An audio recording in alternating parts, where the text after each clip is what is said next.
Bagi jombloan dan jomblowati, masa pandemi COVID-19 bukan menjadi penghalang mencari jodoh.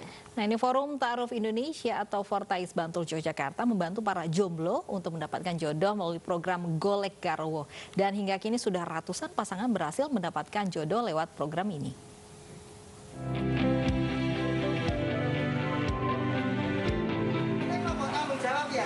Cailah, semi mbaknya yang mau ketemu jodoh. Anda juga mau dipertemukan jodoh, tapi syaratnya harus serius loh ya. Jangan diem-diem tahu-tahu ninggalin. Peserta yang ikut program pencarian jodoh ini juga boleh yang masih lajang maupun sudah pernah menikah namun bercerai dengan menunjukkan buktinya. Peserta juga harus mengisi biodata diri dan kriteria calon pendamping hidup yang diinginkan. Ini dia jombloan-jomblowati yang lagi cari pasangan nih. 50 sampai 55 lewat kan 60. Harus single apa? Ya nggak masalah. Ya nggak masalah. Kemudian satu lagi budayanya harus cerai atau mati nggak masalah? Nggak masalah. Karena biasanya jadi masalah. Program Golek Garwo ini dilaksanakan pada hari Minggu pertama setiap bulannya di halaman kantor Kapanewon, Sewon, Bantul, Yogyakarta. Tidak hanya dari Yogyakarta, namun banyak peminat program pencarian jodoh ini yang berasal dari berbagai daerah di Indonesia. Pesertanya kita batasi, yang dulunya ketika tidak pandemi bisa mungkin pesertanya ratusan dan berasal dari tidak hanya dari DIY tapi luar. Kali ini kita batasi hanya khusus kota DIY dan terbatas, begitu. Setelah berhasil mendapatkan calon pendamping hidup melalui program Golek Garwo, bagi pasangan yang hendak menikah namun tidak memiliki biaya, Forum Ta'aruf Indonesia juga siap untuk menikahkan pasangan yang hendak menikah lewat program Nikah Bareng. Wah, senengnya udah ketemu jodoh, nikahnya gratis lagi. Dari Bantul, Yogyakarta, Trisna Purwoko, iNews melaporkan. Para sineas mengirim surat terbuka kepada Presiden Joko Widodo. Ya, mereka meminta pemerintah memperhatikan keberlangsungan industri perfilman di tengah masa sulit akibat pandemi COVID-19.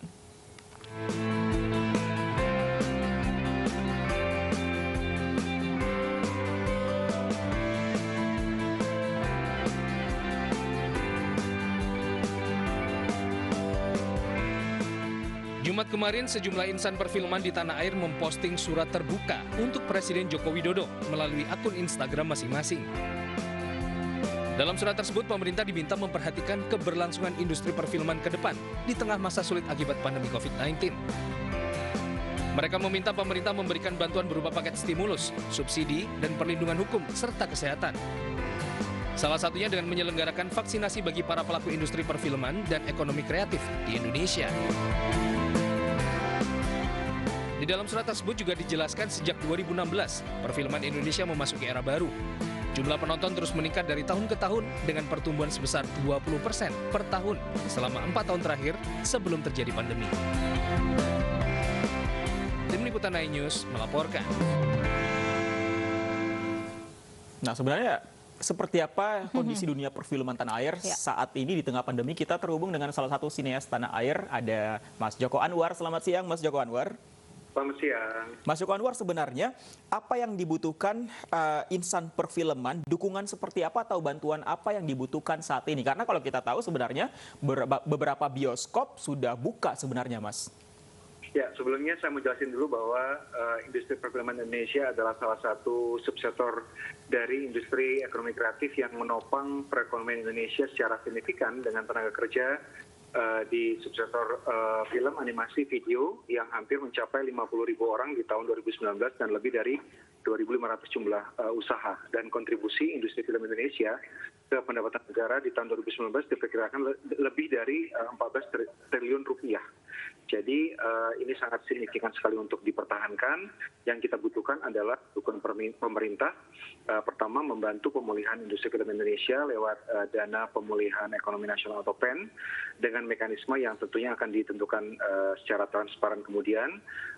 Dan kita juga butuh bantuan pemerintah untuk membuat kampanye kembali menonton ke bioskop dengan dukungan penuh dari Kementerian Kesehatan untuk menghilangkan stigma negatif. Karena bioskop adalah salah satu jenis usaha yang paling banyak mendapat stigma negatif karena setelah banyak sekali setelah banyak usaha yang sudah boleh buka seperti tempat rekreasi, tempat makan, tapi bioskop masih banyak di beberapa daerah masih ditutup dan ini memberikan stigma negatif di tengah masyarakat. Padahal menonton di bioskop itu adalah relatif aman ya kalau mengikuti protokol kesehatan, karena pada dasarnya menonton bioskop kalau kita perhatikan sifatnya adalah melihat ke depan, tidak berhadapan dan tidak membuka masker, tidak berbicara. Jadi aman kalau misalnya kita masih mengikuti protokol kesehatan. Kita juga membutuhkan keringanan pajak atas bisnis film Indonesia karena skema perpajakan untuk bisnis film Indonesia adalah yang saat ini sangat memberatkan karena ketika kita persiapan untuk produksi film sudah terkena pajak, ketika syuting juga kena pajak, ketika kita memutar film kita di bioskop juga kena pajak hiburan oleh pemerintah daerah, juga kena pajak pertambahan PPh juga kena oleh pemerintah pusat, kemudian ketika akhir tahun juga masih kena pajak. Jadi kita butuh keringanan pajak atas bisnis film Indonesia. Kemudian juga kita butuh langkah nyata, cepat, dan tegas untuk memberantas pembajakan film. Karena ini butuh betul-betul komitmen dari pemerintah untuk memberantas pembajakan karena ini adalah sesuatu yang sangat merugikan dari industri kita. Kemudian kita juga butuh percepatan vaksinasi bagi para pekerja industri film. Karena kalau kita lihat industri kita, kegiatannya sangat bersinggungan langsung dengan masyarakat. Kita syuting film juga, syutingnya di lokasi yang sebenarnya karena langsung bersinggungan dengan masyarakat. Iya, secara tidak langsung juga negara kehilangan pemasukan dari film ini di tengah pandemi ini. Selain memang kampanye begitu agar warga menonton ke bioskop, adakah selipan begitu ada dukungan insentif kepada pekerja film di surat terbuka untuk Jokowi ini, Mas Joko?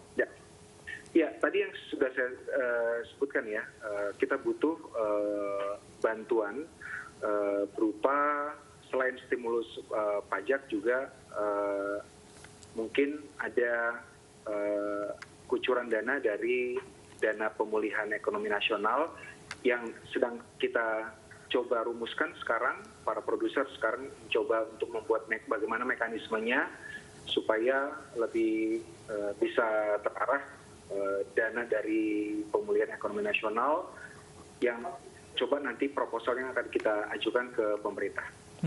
Oke, Mas Joko, bisa kita simpulkan bahwa kondisi perfilman saat ini tengah merugi ya, begitu, tidak ada keuntungan begitu. Nah, apakah ini artinya teman-teman sineas saat ini tidak melakukan produksi sama sekali? Pemasukan dari, kalau revenue bioskop itu turun sampai dengan 97% selama pandemi tahun 2020. Biasanya kita rilis bioskop 1 tahun, di tahun 2019 itu 130 judul. Sepanjang tahun 2020 kita hanya rilis film di bioskop kurang dari 25 judul. Jadi itu sekitar 75% turun produksi film ya. Tentunya kalau produksi film turun, teman-teman yang tadinya bisa bekerja di syuting film juga kehilangan pekerjaan. Itu masih dari sektor syuting filmnya, belum lagi subsektor yang di luar produksi film, karena film selain produksi film juga melibatkan banyak sekali subsektor lain gitu. Dan ini tentunya akan pemasukan negara dari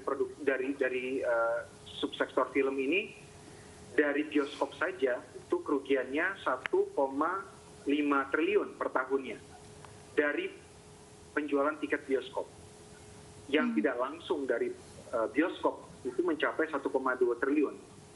Dan di luar itu masih besar, masih banyak sekali kerugian dari pendapatan negara untuk pajak dari industri film. Baik, selain itu Mas Joko, adakah harapan lain di dalam surat terbuka Jokowi ini mungkin dalam hal pembangkitan ekonomi di industri film, Mas Joko? Industri film adalah industri film yang sangat strategis karena bukan saja komoditas bisnis, tapi juga penyandang budaya. Seperti yang kita tahu, film ini adalah wajah Indonesia ke luar negeri. Kalau kita bercermin dari misalnya, mau nggak mau kita melihat industri film di negara yang lebih maju, contohnya di negara Korea Selatan contohnya. Kita tahu budaya Korea Selatan dari film. Korea Selatan yang bisa melakukan penetrasi di banyak sekali negara. Jadi film adalah komoditas bisnis dan budaya yang sangat strategis untuk kita jadikan penyandang budaya kita ke luar negeri. Jadi butuh sangat untuk diselamatkan dan diperjuangkan. Baik, Mas Joko, singkat saja, kalau misalnya dana stimulus tadi sudah dikucurkan oleh pemerintah, apakah ini akan menjamin nantinya bioskop kembali ramai? Karena tadi sudah Mas Joko bilang juga bahwa memang stigma negatif pada bioskop ini masih banyak yang takut untuk masuk bioskop di tengah pandemi. Apa yang bisa dilakukan oleh teman-teman insan perfilman untuk mengkampanyekan bahwa masih sudah aman untuk masuk bioskop? Jadi ada dua hal ya. Yang pertama, ketakutan masyarakat untuk pergi ke bioskop. Yang kedua adalah konten. Dari pembuat konten, kita sebagai pelaku industri akan berusaha untuk tetap berproduksi. Selama ini kita tetap berproduksi dengan menjalankan protokol kesehatan dengan baik, menciptakan konten yang baik untuk bisa ditayangkan ke bioskop. Dan pemerintah tentunya bekerjasama dengan kita untuk membuat campaign tadi dan juga tidak menganaktirikan bioskop. Jadi kalau misal tempat lain udah boleh buka, bioskop juga diperbolehkan buka karena masih banyak bioskop yang ditutup di beberapa daerah. Baik. Gitu. Ya. Baik, semoga segera ada respon positif dari pemerintah. Kita juga kangen ya nonton rilis film-film terbaru dari Mas Joko Anwar. Respon positif dari pemerintah sudah ada ya, dari Kemenparekraf sudah berkoordinasi dengan kita sekarang. Baik. Kita akan tunggu karya-karya terbaru dari teman-teman sinias, termasuk karya terbaru dari Mas Joko Anwar. Terima kasih Mas Joko sudah bergabung bersama kami di Anju Siang. Pemirsa, sebuah mobil berlapis emas dan berlian ini viral di media sosial. Nah, kira-kira siapa pemiliknya? Usai jeda kami akan hadirkan sesaat lagi.